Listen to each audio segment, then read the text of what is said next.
Hey, hi, ho, and howdy, everybody. My name is Katawa Shoujo, and welcome to episode number 34, I think. Nope, 44. I think it's 44. I actually don't know this. I should know this. I literally just got done recording the last episode.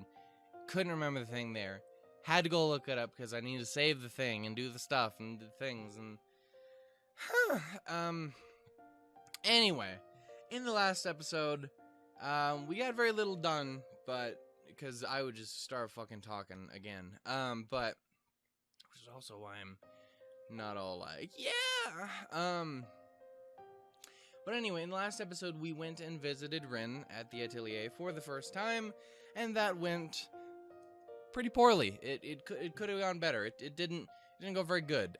RIN was there. She was painting. She was busy working.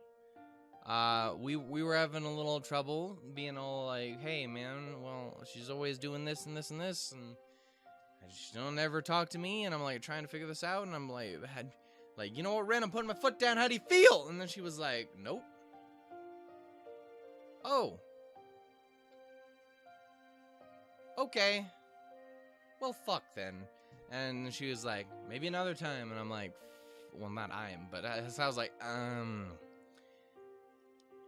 alright then, I'd probably just go. I feel like this is just gonna get worse if I stay. And then she was all like, yeah, well, you gonna come back tomorrow? And I'm like, yeah, I guess. It was awkward. And then there was just all the shit with me talking. It was a weird episode. It really was. It was really unfunny for all, like, literally the whole thing. Because at first it was just unfunny of me not being funny, but trying to be funny. And then it was me being serious, so that wasn't funny. And then it was Rin and Hasao being serious, and I'm like, fuck. This is supposed to be a comedy series, guys. Come on. I mean, like, I know that I'm more than half responsible for this, but come on, Katawa Shoujo. You're making it difficult on my heart. Don't do that. Anyway, in this episode, I don't know what's gonna happen, but we did say we would visit her again tomorrow, so maybe we'll visit her again. Today. To May. What? After a night of bad sleep, I go through the day mostly on automatic. I put on my uniform mechanically, do my schoolwork mechanically, eat my lunch mechanically, reply to the teachers mechanically, and thus, when the final bell rings, I still feel as if I'd just woken up. My mind feels blank and overcrowded at the same time, and I can't even begin to unravel the tangle of feelings I've gotten myself into. Also, since the last episode, it has not gotten cooler in this room. And both like, yeah man, he's totally cool, and also like, fuck, it's hot. I spend the bus trip downtown staring out of the window, thinking about these things. As a result, by the time I climb the stairs to the atelier 4 floors above, Say's gallery, I'm feeling completely exhausted. Expecting awkwardness, I quietly knock on the door before entering. I spot Ren at the center of the small clear room area in the room. Fuck. Working on a painting. She doesn't acknowledge my arrival in any way. Hi. Like, I came. As promised. Rin snaps her head into my direction immediately, as she was waiting for me to say something. Or was she waiting for me to say something? And locks that cold green gaze of hers on mine.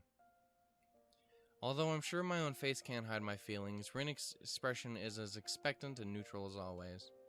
The clouded, slightly absent-minded darkness in her eyes is like a wall standing between me and her. It is the first awkward silence between us that is truly awkward. Yesterday, both of us said something we couldn't take back, and there's no way it can be undone. I want to say something, but Rin forbade me from doing so. I can't even begin to guess what she's thinking, but I'm feeling the pressure of her lightless eyes on me, compelling me to break the silence without saying the thing I want most to say. To my horror, I find that I can't find any way to start a conversation. It's as if I'd completely lost the ability to speak with her.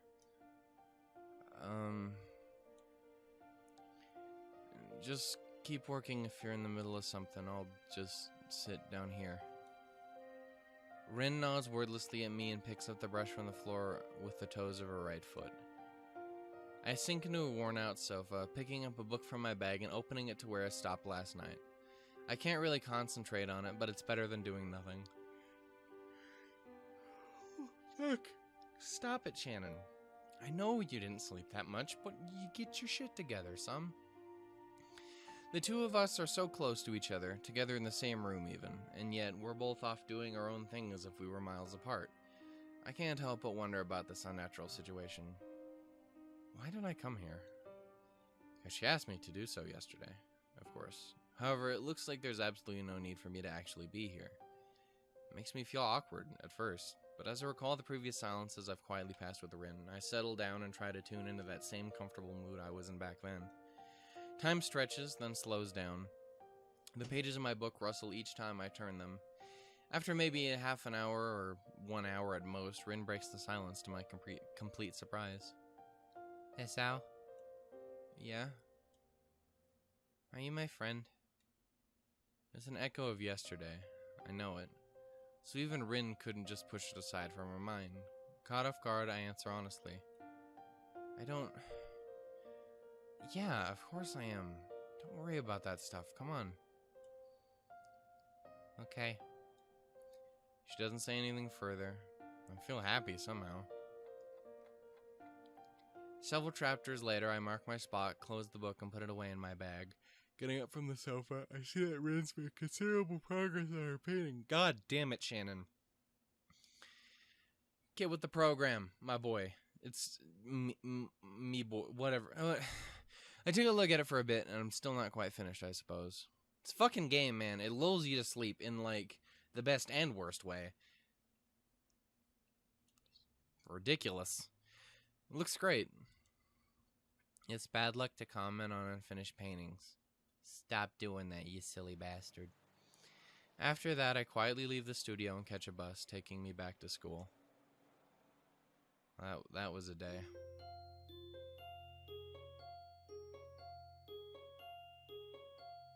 Transition seems loud as fuck. Life settles into some sort of vague, undefined norm. I visit Rin whenever I can, but each time is as strange as the first.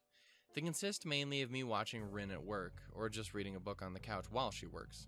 We barely talk at all. Goddamn controller.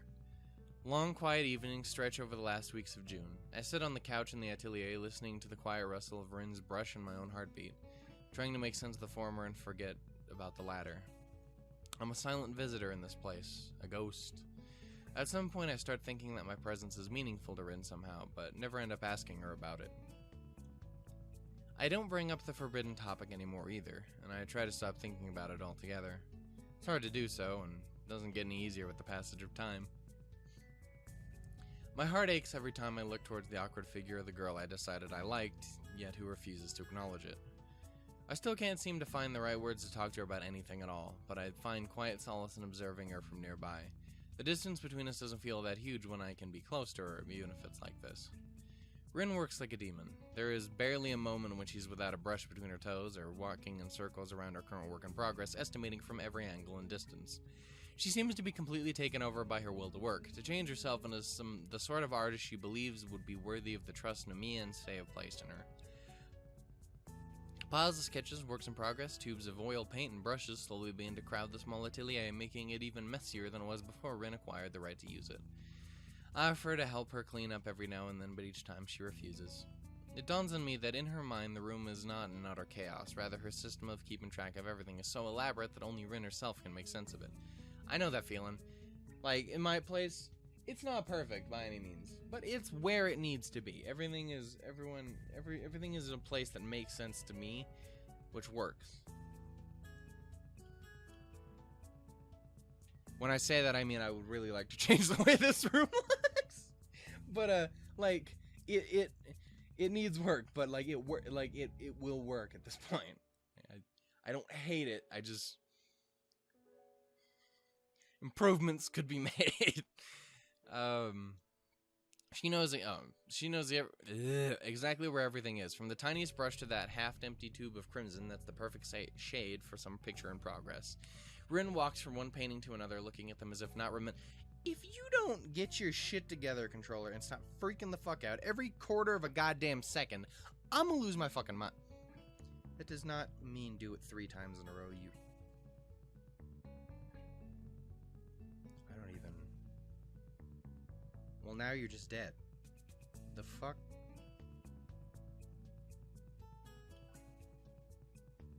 It's breaking itself. Shit. Rin walks from one painting to the other, looking at them as if not remembering that she just made them. She talks to herself, or to the paintings, even when I'm present. Always just quietly enough that I can't make out the words. Every day, Rin pours herself into the canvas for hours. And then, god damn it, Shannon. Squeezing every bit of her ability to, and even her soul, to make good on that promise she made to me, or to herself. Black marks appear beneath her eyes, a sure sign that she's skipping sleep in favor of painting. I'm somewhat surprised to see her at school a few times. I never go and say hello, though, as I somehow feel it would break the silent magic of the evenings we share at the atelier. Sometimes Say comes... I still haven't remembered what it is that I learned how to pronounce atelier from. It's bugging the shit out of me. Sometimes Say comes by when I'm there. She gives me a certain kind of look when she shows up, but she doesn't say anything like that. She doesn't like that I'm always hanging... my brain. I think that she doesn't like that I'm always hanging out with Rin up there, but she never... Fucking Christ. Shannon, you have a mouth. Use it correctly. She isn't quite as full of praise for Rin's work as Nemiya, but is visibly impressed nevertheless. However, when she turns her eyes from the wonderful works of art to look upon the little red-headed girl that made them, a sudden deep sadness floats into the surface of her expression. I can't explain it. She never really talks about it. June turns into July almost without warning. End-of-term exams loom dangerously close, but all I can think of is Rin. I feel like a sleepwalker at school, looking forward only to the next time I get to visit that silent place above Say's gallery. After Rin refuses my attempts at directly helping her with work, I try to figure out other ways to help her. It finally dawns on me that she isn't eating properly. We gonna go make her a sandwich and give her the sandwich with maybe a cup of coffee, or some tea. Coffee and tea. A nice chai. Anyway, I don't know. My course of action decided, I stop at the convenience store before going to catch the bus downtown on my next visit to the studio. I feel very energetic as I open the door to the atelier and greet Rin. I brought you some fruit. You need vitamins and actual food, after all. Do you even eat up here? I do eat. If I didn't eat, I couldn't paint. Well, then, why don't you eat a couple of these? Shake the bag full of ripe oranges in my hand and employ to attempt Rin into taking a break. To my surprise, she actually lays down her brush and walks over to me to see what I brought. Her expression doesn't change at all when she looked in the bag. I can't eat oranges, says How. It does not work very well with feet. That's right, I'll do it. That's right, baby. I got this. I will cut up your oranges for you. I will peel them. I am the man. Of course I knew that. She told me herself, after all. I extract the tiny fruit knife I had with me. Do you have a knife specifically for fruit? I guess that makes sense. I don't know why I'm so confused. I'm like, do people... I just use a regular knife. I always had I had with me and select one of the round for... Also, where are you carrying this knife? I get if it's a pocket knife, but where are you carrying kitchen knives? After making the initial cut, I begin to peel it with my fingers. The strong scent of cut orange rind immediately fills the air. Thousands of tiny droplets of oil burst from the skin. I remove the first section of the hard peel and shoot a glance at Rin. So, how's the work going? I don't know. It's like I'm in the center of some huge mountain of jelly and I have to dig my way out. It's so wiggly. So wiggly. Must be stressful. It's wiggly! I think it might be. Even though it's this painting, all this, everything feels really strange. I wonder if Rin is the kind of person who likes to carefully remove all the white fibrous stuff in the oranges before eating them. Or the more careless type who just eats them as they come. Maybe neither. So here's a quick question, and this may be the single most important question I've ever asked anyone before in my entire life. I have asked less important questions while talking about was trying to think of something important, and then my brain was just like, you know what? Fuck you. We're just not gonna work today.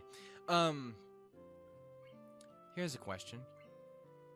When you're eating oranges, are you that kind of person who's all like, well, I just gotta get all this shit off, that's unappealing and stuff? And if so, do you like pulp in your orange juice? This is a legitimate question. This is dead serious. This may be the single most important question I've ever asked. As I said before, I might literally... It's so fucking hot in here. I may literally be having a stroke. Heat stroke, but a stroke nonetheless. And I don't mean as in, like, the other kind. Where everyone's like, this is how I need to go to sleep. What? Anyway. Seriously, though. Pulpy orange juice, yay or nay?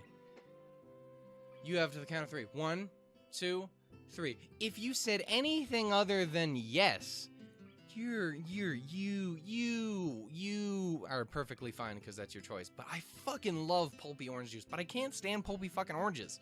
Get that shit off my orange, but if you put that shit in an orange juice, you better just dump the whole fucking thing of it in there. I don't know what it is. I love pulpy orange juice. I think it's because it makes it thicker and more like, I guess, like a smoothie kind of idea. Like... Which, then again, doesn't really appeal to me. But, like, thick juice, I do like. Like, I have nothing against just, like, thin as shit juice. But it's like, I like there to be, like, a little bit of meat to it. But, like, not actual meat, because it's juice. But, like, you get what I mean, right? I like a little bit going on in there. There's this one brand, I think it's the Naked Juices or whatever. They're, like, the little juice smoothie bottles. They're fucking amazing. I haven't had one forever, but they're so fucking good. I need one of those in my life again. They're kind of expensive, but fuck are they just delicious. Like the greatest thing, because they're like a little thick, still really tasty. It's got some vegginess in there too, so it's like, you're like, it's healthy. How much sugar do they put in this shit? But like, fuck does that shit taste good. And I don't know what it is. I like a little bit going on. I like some mingling in my juice. I like stuff in my juice. Put the freaking straw in the box. Put the juice box. Okay, whatever. Point is, I like pulpy orange juice. Don't really like that shit on my oranges, but I like it in the juice. Shit is good. I want some orange juice now. Actually, I want my coffee. It's in the freezer. Why'd I put it in the fucking freezer? Moving on. It's fucking ridiculousness. This whole goddamn thing. I'm the former type, so I meticulously clean the orange slices one by one while RIN watches the process with mild curiosity. I realize I don't have... Motherfucker! I realize that I don't have the faintest idea about her likes or dislikes, or any of the other little details that make up the conception of a person for those around them. It's important to know the likes and dislikes of people, so that way you can judge them. Like... I'm not gonna go there. I'm just like...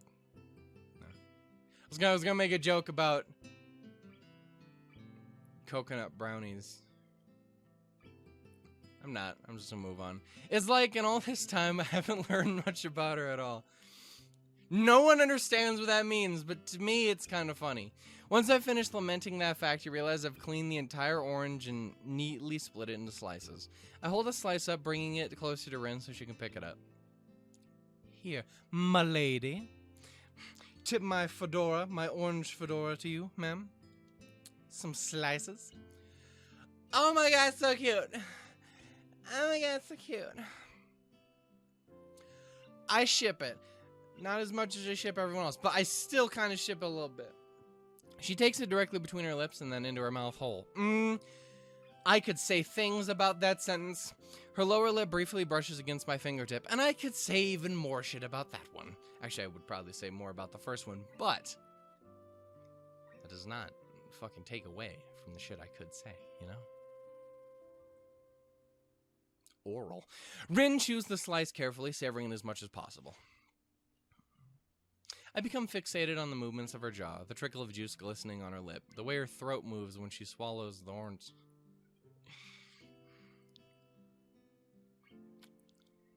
You don't need to go too into detail, my dude. Like, I get that I say some silly shit, but just, like, don't... You mean it. That's the thing, is you mean... I'm just saying shit because I think it's kind of funny and someone else might get a laugh out of it. You're like... I become fixated on the movements of her jaw. The trickle of juice glistening on her lip. The way her throat moves when she takes the orange slice in. It's you you mean it. That's the thing. God damn it. We haven't even gotten to any scenes that I should be legitimately embarrassed to start reading, but motherfucker, you do know how to come close, don't you? And fast. And hard. Oh god. After I realize what I'm doing, I turn away, feeling embarrassed about watching her so intently. Is that a thing people... Here's a question. Do you ever just stare at the juice glistening on the lips of your partner?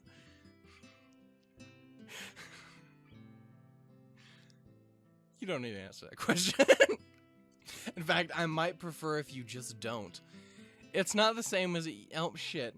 It's not the same as it usually is. The orange? Painting. Oh, well, is anything like that ever the same? It is. Sometimes, I think. I don't know what, though. Might be starting to paint differently soon, if this goes on. Well, wouldn't that be just the change that you keep talking about? She thinks about it, blinking her eyes a few times nervously. For a moment, absolutely nothing happens, as if time herself... My fair lady, time! Did a double take. We stare at each other in silence, only that faint, tangy scent of orange floating between us and the muffled sounds of traffic in the background. Then I pick up another slice and hold it to her. She takes it from me with her mouth, just like the first one.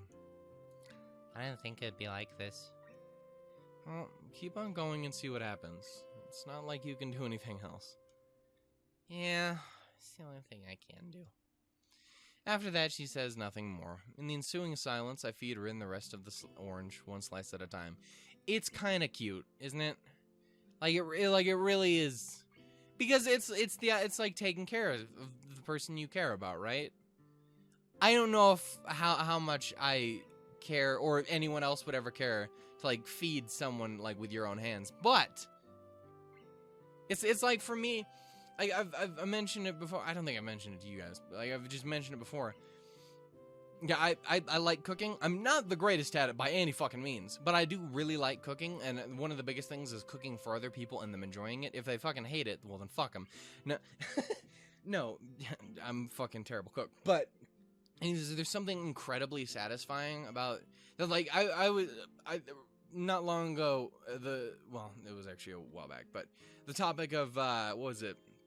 Like, what would you do on a first date? What's that perfect first date, do you think? And I'm like, well, I'm very much a people pleaser, so it's like, well, they do whatever they kind of want, let them do their own thing, because it makes me much more happy to have someone else be entertained doing what they like to do than me just being like, hey, I want to do this thing and this thing and this, because that just like, there are things I'd love to do, like bowling. Bowling is fun as shit. If you don't like bowling, then you're perfectly within your right to feel that way. Like, I don't like any sports, but bowling's fun. But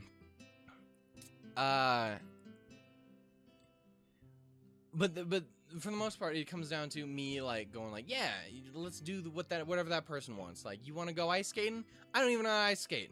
You know what? Fuck, I'm gonna do it anyway. You want to know? I'll look like a goddamn fool on that ice if it makes you happy.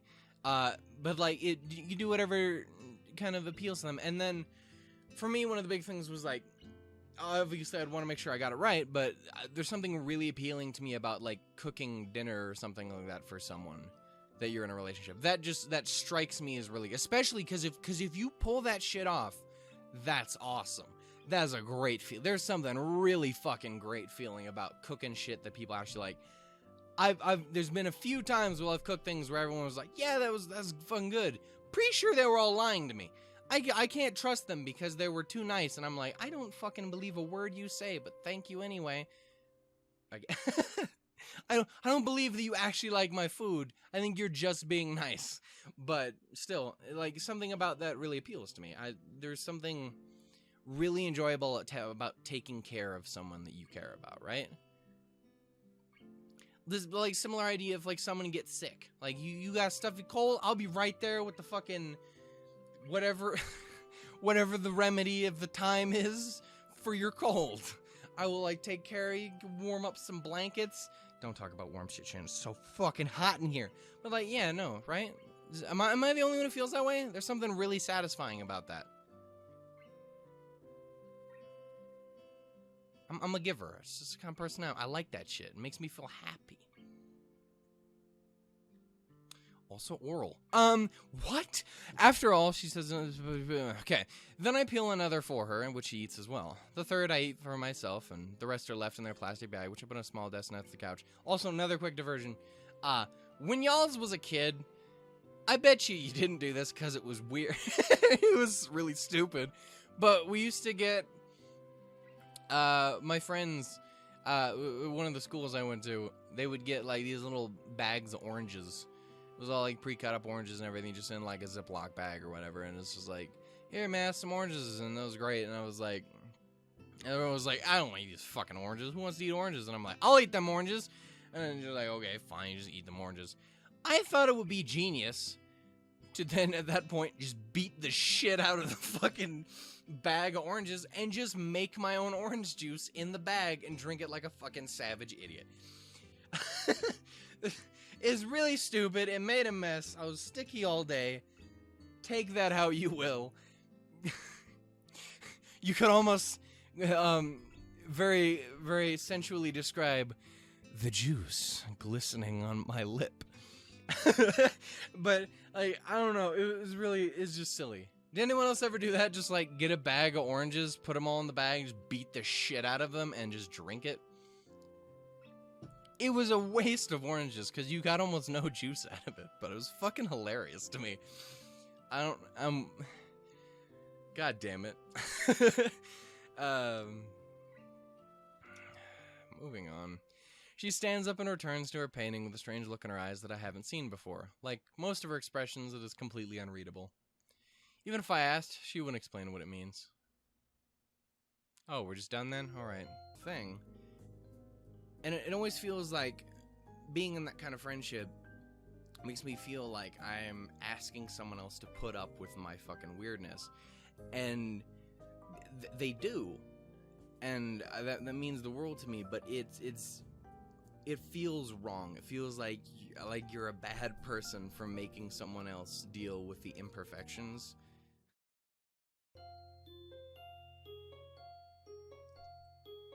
It is so fucking hot in here!